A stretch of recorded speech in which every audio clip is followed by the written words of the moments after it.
Est-ce qu'une chrétienne peut être féministe? C'est une question que beaucoup de femmes chrétiennes se posent, que ce soit en Haïti ou d'autres pays.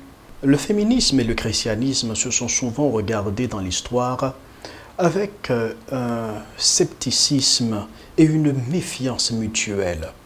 Certains disent oui parce que le féminisme libère la femme du carcan patriarcal et de l'oppression des hommes. D'autres croient que non, parce que le féminisme est un mouvement déstabilisateur pour la famille et il propage la haine des hommes. Qu'est-ce qui est vrai? Qu'est-ce qui est faux? Et comment adresser et comprendre ce sujet épineux et inconfortable?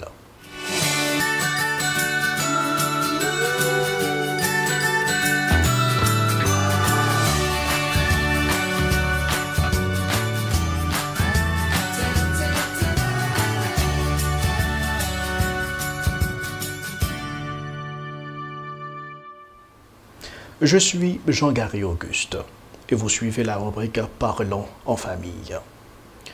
Le mouvement féministe fait partie des mouvements majeurs qui ont marqué le XXe siècle et qui a apporté des changements énormes dans la réalité des femmes du monde entier.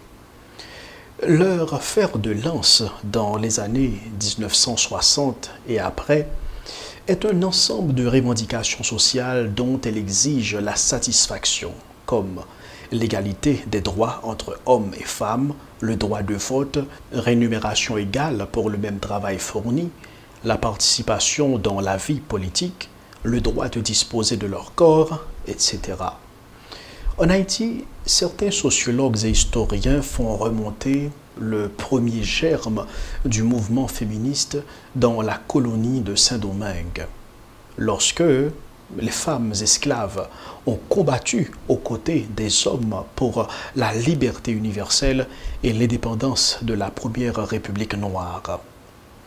L'histoire retient les noms comme Sanit ou Suzanne Belair, qui était une révolutionnaire et une officière de l'armée d'Haïti à côté de son mari Charles Belair. Puis Catherine Flon, qui a cousu le premier bicolore national. Cécile Fatima, la prêtresse vaudou, qui a officié la cérémonie du bois caïman. Et Dédé Basile, surnommé Défilé la Folle, qui a enterré le reste de l'empereur Jean-Jacques Dessalines. L'apparition d'un mouvement féministe haïtien qui est plus organisé, cela a débuté dans les années 1934 avec la création de la Ligue féminine d'action sociale, LFAS. Cette ligue regroupe près d'une dizaine de femmes intellectuelles qui vont travailler avec méthode et vont présenter une abondante documentation pour alerter le gouvernement sur la situation des femmes en Haïti. Elles ont aussi leurs propres revendications annexées à leur combat, comme la question de l'éducation des filles, le statut des enfants nés en dehors du mariage, le vote des lois contre la domesticité des femmes, la violence conjugale ou sexuelle, etc. C'est enfin en 1950 que la Constitution leur accordera droit de vote et de se présenter à des postes électifs. Puis, grâce au décret paru en 1982, elles ne sont plus considérées comme mineures juridiques, c'est-à-dire elles peuvent ouvrir un compte en banque seules ou porter plainte sans besoin de l'autorisation de leur mari. Vu et compris ainsi, on voit que le mouvement féministe haïtien cherche à corriger les injustices faites aux femmes, juste parce qu'elles sont des femmes, et lutte pour que l'homme et la femme puissent avoir des opportunités égales basées sur les compétences de chacun et non sur la discrimination de genre.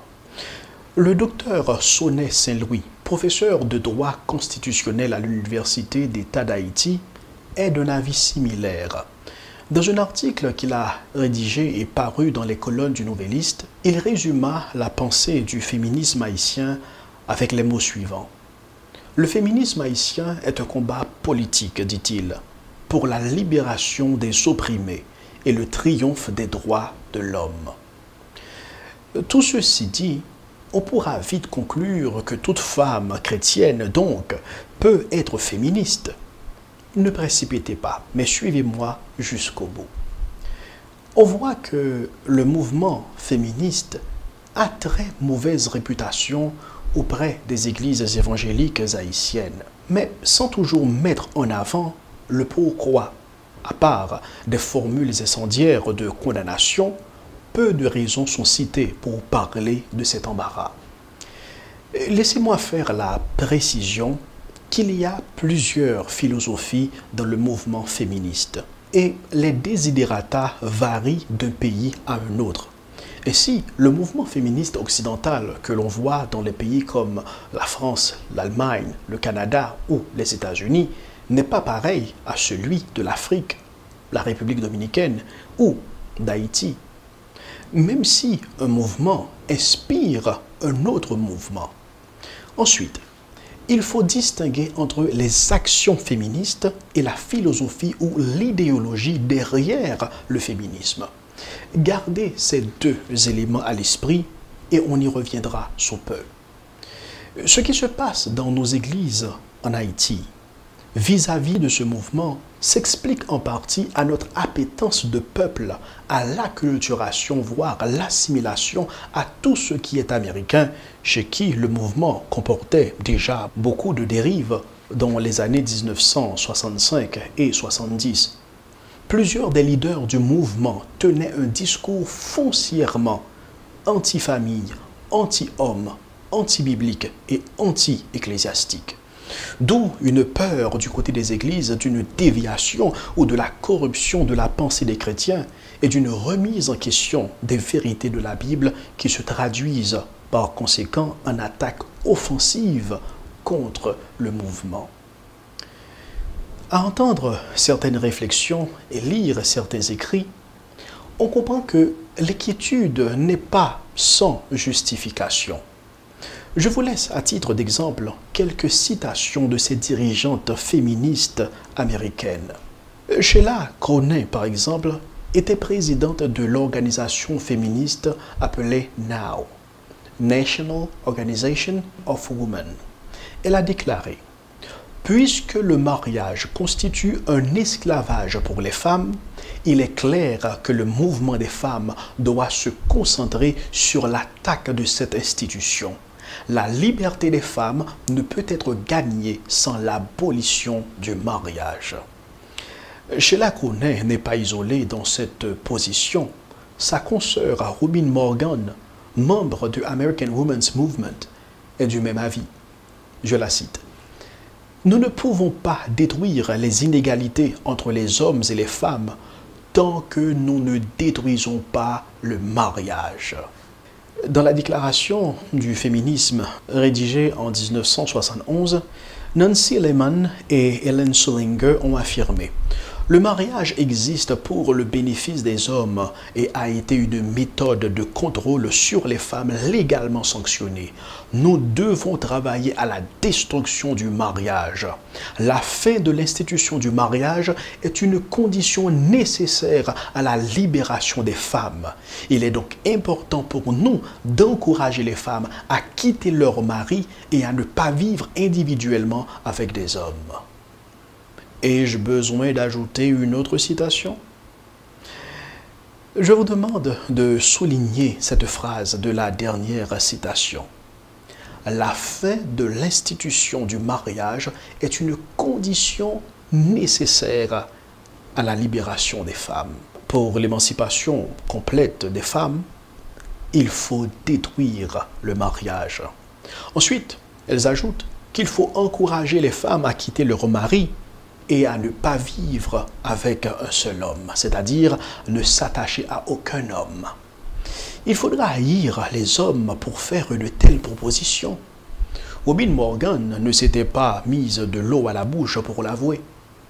Je pense que la haine de l'homme est un acte politique honorable et viable, dit-elle, que les opprimés ont le droit d'avoir une haine de classe contre la classe qui les opprime. La classe qui les opprime, c'est bien les hommes. comment la haine peut-elle être honorable? Ce n'est pas du tout la pensée qui correspond à l'idée de l'amour du prochain et de ses ennemis que prône la Bible. Souvenez-vous que j'ai mentionné qu'il y a plusieurs types de féminisme. Voici quelques-uns. Il y a le féminisme égalitaire, le féminisme chrétien, le féminisme socialiste, le féminisme radical. Et les citations que je viens de vous partager viennent de féministes radicales qui sont confinées plus particulièrement au lesbianisme. Cette frange du féminisme a eu une grande influence sur les répercussions de l'ensemble du mouvement, même si elle fut aussi opposée par d'autres. Mais son influence va atteindre les jeunes filles à l'université. Leurs approches féministes seront étudiées dans les manuels de classe. Et leur mentalité va balayer beaucoup de familles aux États-Unis qui disparaîtront à la suite d'un divorce initié par des femmes qui s'étaient abreuvées à cette idéologie. Donc, l'opposition des églises évangéliques haïtiennes a du sens au constat de revers de mouvements qui promet la liberté, mais qui rafle des familles et construit une attitude de haine vis-à-vis des hommes. L'Église est l'instance qui promeut et préserve les valeurs familiales. Il ne lui est pas possible d'ignorer ce type de discours, même si son approche a besoin d'être améliorée. Vous pouvez sans doute objecter, oui, mais ceci n'est qu'une approche du féminisme. Mais qu'en est-il des autres approches que vous venez de citer? Tous les féministes ne sont pas contre le mariage, ni ne sont pas contre les hommes. Vous avez sans doute raison. Mais gardez encore à l'esprit que c'est un mouvement dont chaque approche nourrit et influence l'autre. Même si certaines intentions sont bonnes, mais l'idéologie féministe comme système de pensée a besoin d'être remise en question et confrontée à la parole de Dieu. Nous poursuivrons cette démarche en honorant l'exhortation de Paul en 2 Corinthiens chapitre 10, le verset 5, où il dit « Nous renversons les raisonnements et toute hauteur qui s'élève contre la connaissance de Dieu, et nous amènerons toute pensée captive à l'obéissance de Christ. » Je vous remercie d'avoir suivi cette autre capsule vidéo titrée « Peut-on être chrétienne et féministe ?»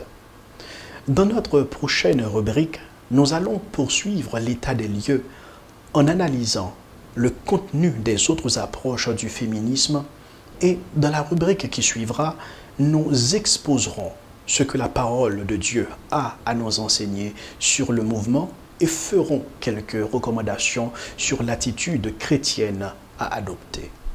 En attendant, si vous avez un commentaire ou vous avez des suggestions ou des sujets à proposer, écrivez-nous au courriel ou appelez au numéro qui s'affiche sur votre écran. Je vous donne rendez-vous à la 8e pour une nouvelle vidéo dans cette nouvelle série. Je suis Jean-Gary Auguste pour En Famille.